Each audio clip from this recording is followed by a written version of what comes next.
Baik, saya lanjutkan untuk kelompok 5 ya. Kepada kelompok 5 saya persilakan.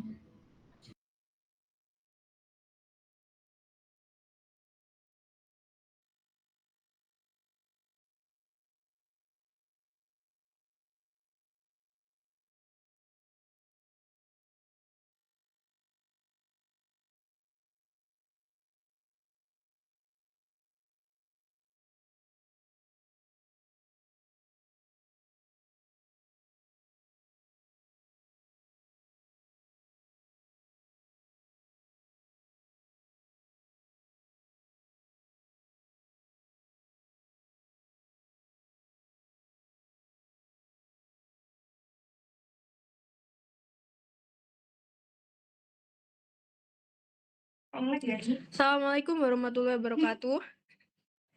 Di sini kami kelompok 5 akan mempresentasikan hasil kerja kelompok kami yang berjudul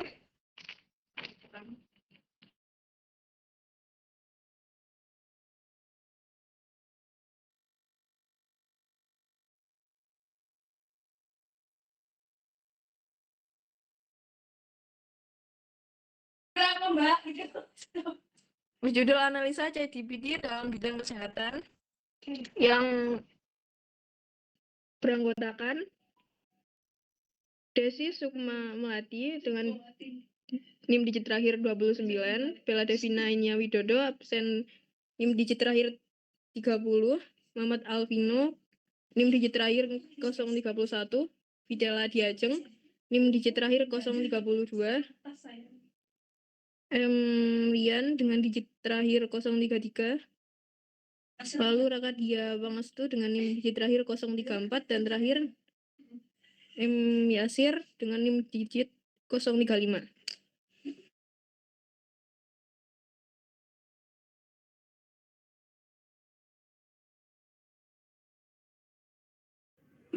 Latar belakang. ChatGPT adalah model bahasa tingkat lanjut yang memanfaatkan teknik pembelajaran mendalam untuk menghasilkan respon mirip manusia terhadap masukan bahasa alami. Pemanfaatan AI dalam sistem layanan kesehatan sangat penting karena kemampuannya meningkatkan presisi dan akurasi sekaligus mengurangi waktu yang dibutuhkan untuk beberapa aspek sistem.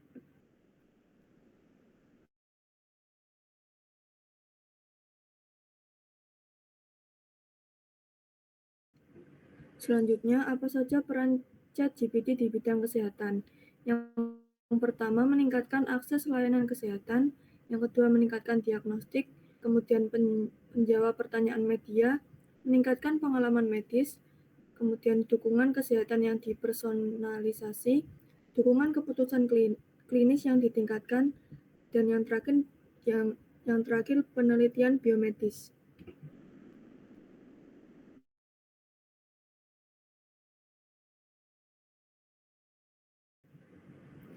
Siapa saja terlibat dalam ChatGPT di bidang kesehatan? ChatGPT dapat digunakan dalam berbagai bidang, termasuk bidang kesehatan. Beberapa pihak yang terlibat dalam pemanfaatan ChatGPT di bidang kesehatan antara lain tenaga kesehatan. ChatGPT dapat membantu tenaga kesehatan dalam menjawab pertanyaan umum, memberikan informasi, menjadwalkan janji temu, mengelola pemesanan, dan melakukan tugas administrasi lainnya untuk operasional layanan kesehatan. Yang kedua, untuk terapi kesehatan mental. Penggunaan ChatGPT telah merambah dunia terapi kesehatan mental, di mana seorang pengguna TikTok menunjukkan pengikutnya saat melakukan terapi dengan ChatGPT. Yang ketiga, ada pendidikan tenaga kesehatan. ChatGPT dapat dilakukan dalam pendidikan tenaga kesehatan secara individu, misalnya dalam memberikan daftar ide untuk topik tertentu, seperti ide penelitian. Yang keempat, ada penelitian kedokteran dan kesehatan. ChatGPT dapat digunakan dalam penelitian kedokteran dan ilmu kesehatan, termasuk dalam pembuatan proposal riset kesehatan. Meskipun demikian, penggunaan ChatGPT dalam penelitian juga memiliki risiko tertentu yang perlu diperhatikan. Dan yang terakhir, masyarakat umum. ChatGPT juga dapat digunakan oleh masyarakat umum untuk berinteraksi, mengakses informasi kesehatan, dan memahami kemampuan serta keterbatasan AI.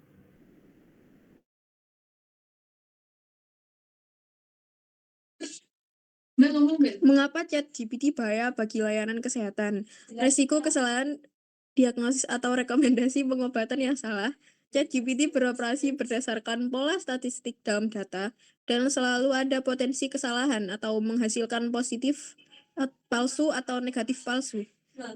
ChatGPT menggantikan pengambilan keputusan manusia dalam layanan kesehatan.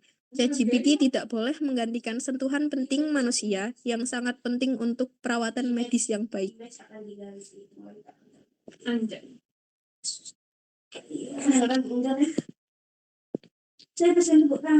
Kapan ChatGPT dapat digunakan? Dalam memanfaatkan ChatGPT pada bidang kesehatan dapat digunakan sepanjang waktu, dan aplikasinya dapat bervariasi tergantung pada kebutuhan user dan perkembangan teknologi. Tahapan penggunaan ChatGPT: 1. Pengujian, 2. Edukasi, 3. Asisten medis, 4. Konsultasi jarak jauh, 5. Dukungan psikologis, 6. Pemantauan kesehatan. Baik, selanjutnya di mana ChatGPT dalam bidang kesehatan dapat ditemukan. Untuk dapat ditemukannya itu penggunaan ChatGPT dalam bidang kesehatan dapat ditemukan dalam berbagai konteks dan layanan yang berbeda.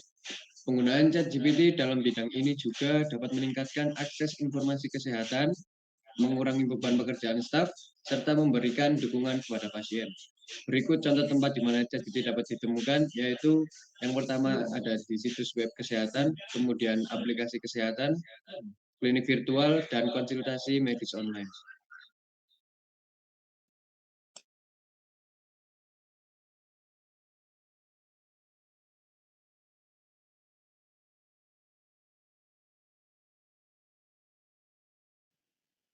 Selanjutnya, untuk bagaimana pengaruh ChatGPT dalam bidang kesehatan. Beberapa jenis AI yang sudah digunakan terkait dengan diagnosis, pengobatan, pemantauan pasien jarak jauh, keterlibatan, dan kepengetahuan pasien.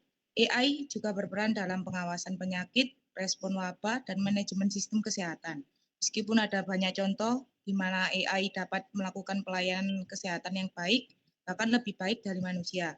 Banyak faktor yang masih menjadi tantangan dalam perluasan cakupan AI ke depan, seperti terkait keamanan, privasi, berbagai data dan informasi, termasuk isu etik, legal, dan regulasi.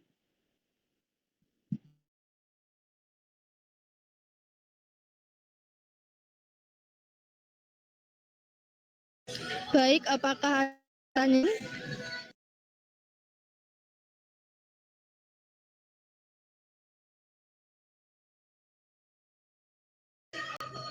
Oke, jika tidak ada pertanyaan, saya akan bertanya kepada kelompok 5.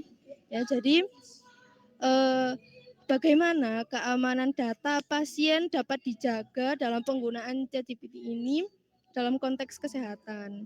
Dan kemudian apakah ada resiko yang perlu diperhatikan untuk konsultasi kesehatan? Contohnya jika ada diagnosis yang salah, itu bagaimana solusinya untuk pasien?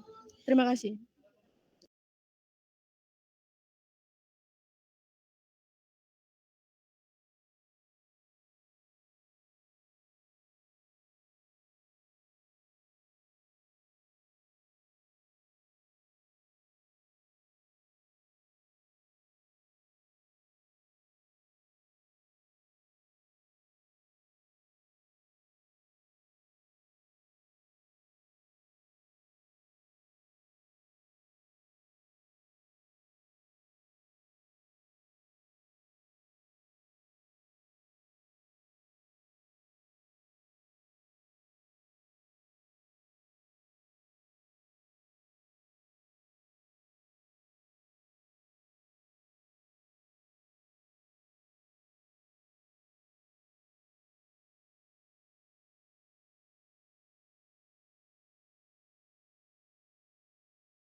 Saya akan menjawab pertanyaan Intan, bagaimana keamanan data pasien dijaga dalam penggunaan ChatGPT dalam konteks kesehatan, dan apakah ada resiko yang perlu diperhatikan ketika menggunakan ChatGPT untuk konsultasi kesehatan, dan bagaimana solusinya jika ada diagnosis yang salah. Jawabannya, penting untuk diingat bahwa ChatGPT tidak dapat menjamin keamanan data pasien, karena model ini tidak memiliki kemampuan menyimpan informasi antar sesi. Oleh karena itu, sebaiknya hindari memberikan informasi pribadi atau medis yang sangat rahasia. Resiko utama dalam menggunakan ChatGPT untuk konsultasi kesehatan adalah kemungkinan kesalahan diagnosis atau informasi yang tidak akurat. Solusinya adalah selalu memverifikasi informasi yang diberikan oleh ChatGPT dengan profesional kesehatan yang berkualifikasi. Jangan menggantikan konsultasi langsung dengan dokter atau ahli kesehatan dengan informasi yang diberikan oleh model ini. Sekian, terima kasih. Baik, terima kasih atas jawabannya. Untuk sesi presentasi hari ini saya cukupkan. Apabila ada salah kata, saya mohon maaf. Wassalamualaikum warahmatullahi wabarakatuh.